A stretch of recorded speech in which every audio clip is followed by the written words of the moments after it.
Bonjour et bienvenue dans cette nouvelle vidéo. Je suis Isabelle Agassi, nutrithérapeute et coach en mieux-être, et ma mission est de vous inspirer à vivre une vie plus équilibrée, à mincir son régime, mais avec une alimentation qui vous correspond, à croire en vous et à retrouver le pouvoir qui vous appartient. Aujourd'hui, dans cette vidéo, j'aimerais vous parler de café et de l'importance du moment où vous buvez votre premier café, ce fameux café du matin. Est-ce qu'il est adéquat? Comment il agit sur votre corps? Et pourquoi penser que ça va vous donner un coup de boost et qu'il est indispensable, en fait, est faux. Voilà, donc je vais vous expliquer tout ça dans cette vidéo. Mais avant cela, je vous invite à vous abonner à ma chaîne et à télécharger mes e-books que je vous offre gratuitement dans la description juste en dessous de cette vidéo. Vous pouvez également aller sur mon blog kitteskilo.com. Vous y trouverez des recettes, des astuces, aussi un tas d'articles sur l'alimentation, sur le mindset. Vous trouverez également des bonus gratuits. Donc, allez regarder sur ce blog kitteskilo.com et vous pouvez également vous inscrire sur mon nouveau canal Telegram. Dans la description, dans le lien, en fait, pour vous y inscrire est sous cette vidéo. Donc, allez-y, vous aurez également un tas d'informations sur ce canal Telegram. Voilà. Alors, j'imagine qu'une grande majorité d'entre vous ne peut pas se passer de son café du matin pour se réveiller. Et vous pensez, à tort, je vais vous expliquer tout à l'heure pourquoi, que ça vous donne un coup de boost et que si vous n'aviez pas ce fameux café le matin, eh bien, vous seriez toujours endormi. Donc, vous en avez besoin pour vous mettre en route. Eh bien, sachez que ça, c'est pas le café qui vous donne cet effet ce coup de boost, c'est simplement le pouvoir de votre pensée. Pourquoi? Eh bien, en réalité, qu'est-ce qui fait que on se réveille, en fait, le matin? Qu'est-ce qui fait que le matin, on a un coup de fouet? Même si on ne s'en rend pas compte, eh bien, c'est la sécrétion de cortisol. Vous avez déjà entendu parler de cette hormone qu'on appelle le cortisol. Et ce fameux cortisol, eh bien, il est à son maximum entre 6 et 9 heures du matin. Donc, prendre un café à ce moment-là, eh bien, donc si vous vous levez à 6 heures, par exemple, et que vous buvez votre grande tasse de café ou que vous buvez 2 ou 3 expressos pour vous booster, eh bien, à ce moment-là, le café n'a pas du tout l'impact de boost, à moins que vous soyez en déficience ou en carence de cortisol. Mais c'est pas le café qui va vous donner ce coup de boost, c'est le cortisol, à moins que vous soyez en carence. Et le seul moyen de le vérifier, donc si vous avez une carence, eh bien, ça serait intéressant pour vous de le savoir, c'est de faire un bilan sanguin ou un bilan urinaire. Maintenant, donc ça, c'est déjà une première chose. Votre café du matin, pris entre 6 et 9 heures, n'a pas cet effet boost. Ça, c'est le cortisol qui vous donne cet effet-là. Donc, vous n'en avez pas besoin. Si vous sécrétez du cortisol, on n'a pas besoin de boire du café pour avoir ce côté mise en route, ce côté boostant. Ensuite, à quel moment alors boire un café? Alors moi, déjà, la première chose, c'est que je vous dirais que avant, justement, c'est 9 heures du matin, moi je dis toujours à mes clientes, attendez 9 ou 10 heures avant de boire votre premier café. Déjà, le corps, là, le cortisol va commencer à descendre, là, déjà. Et puis, votre corps, à ce moment-là, il va être en route. Vous serez déjà en route, vous aurez commencé votre journée, vous aurez fait des choses. Donc, à ce moment-là, c'est beaucoup moins agressif pour le corps de boire un café qui est quand même acidifiant, de le boire à 9 ou 10 heures que de le boire à 6 heures du matin. Donc, vous voyez l'idée, donc il y aura moins cette agression en fait de la caféine. Ensuite, si vous prenez un café après une demi-heure après le repas de midi, enfin après votre repas de midi, eh bien, il va venir, et là c'est quelque chose de positif, il vient aider en fait les sucs digestifs que vous avez dans votre estomac, qui se déversent dans votre estomac, à faire leur travail. Surtout si vous avez mangé des protéines animales à votre repas de midi, eh bien, boire un café après, ça va aider en fait la digestion.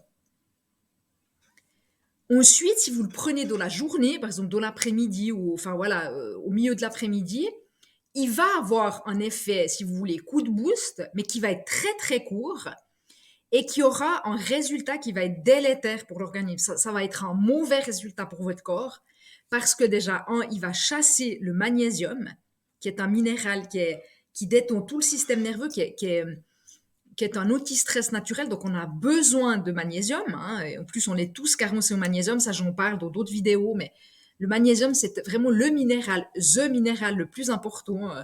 On en a vraiment besoin, on en a besoin de 400 mg par jour, ce qui est absolument pas le cas puisque notre alimentation ne nous amène pas ces 400 mg. Donc c'est important qu'on puisse au moins garder le peu qu'on a. Si vous prenez pas vous complémentez pas, eh bien sachez que le café, va faire qu'il y aura une fuite de ce magnésium parce qu'il va l'acidifier votre corps et du coup, eh bien, si vous équilibrez, vous n'avez pas un bon équilibre alimentaire, eh bien, c'est encore pire.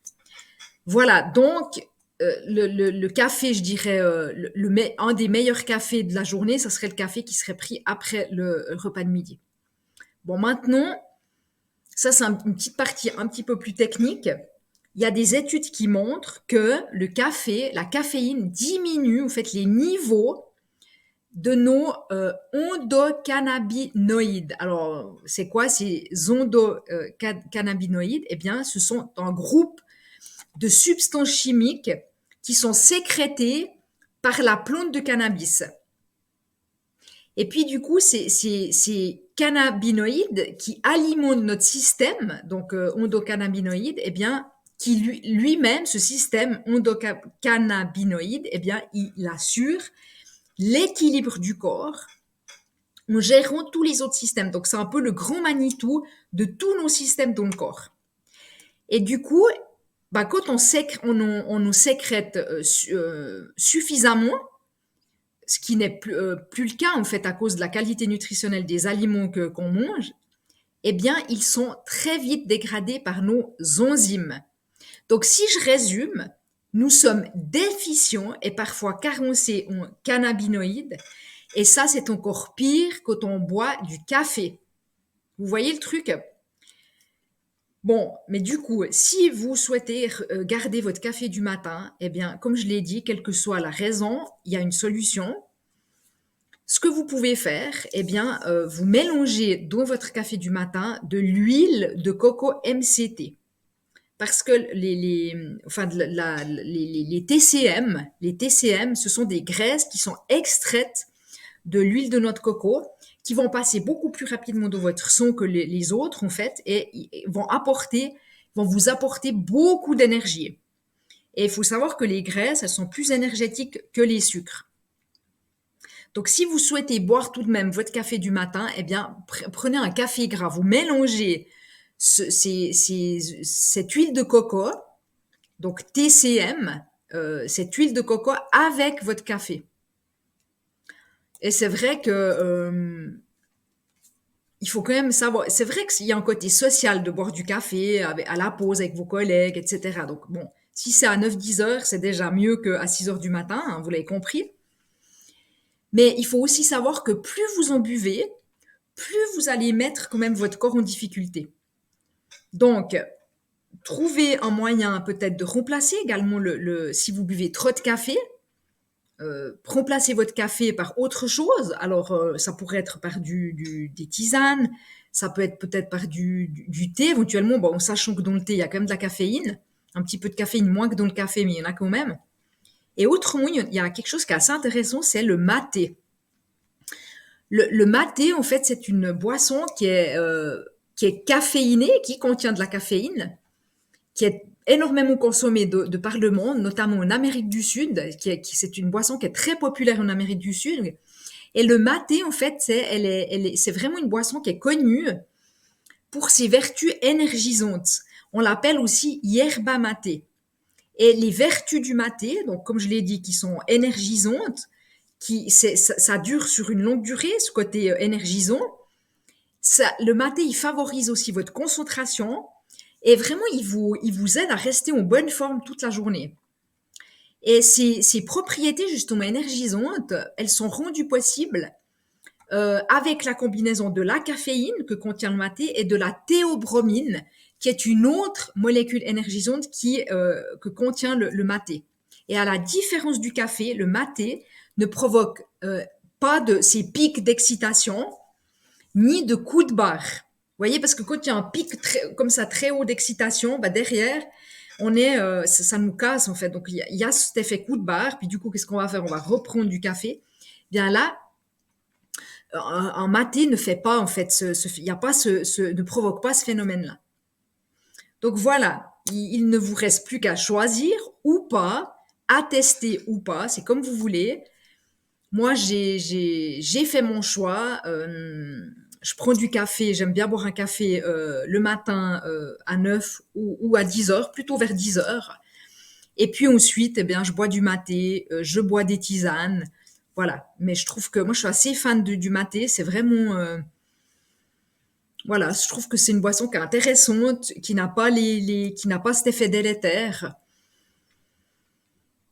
Vous pouvez en boire plusieurs tasses par jour. Franchement, c'est un bon goût. Et voilà. Donc, je vous recommande d'essayer peut-être de penser à autre chose que ce fameux café, quoi, qui quand même nous pose quand même pas mal de problèmes à chacun chacune, hein. Voilà, donc bah, j'espère que cette vidéo vous aura aidé, qu'elle vous a inspiré et qu'elle vous rapproche vers plus de santé, plus de minceur et plus de vitalité. À bientôt.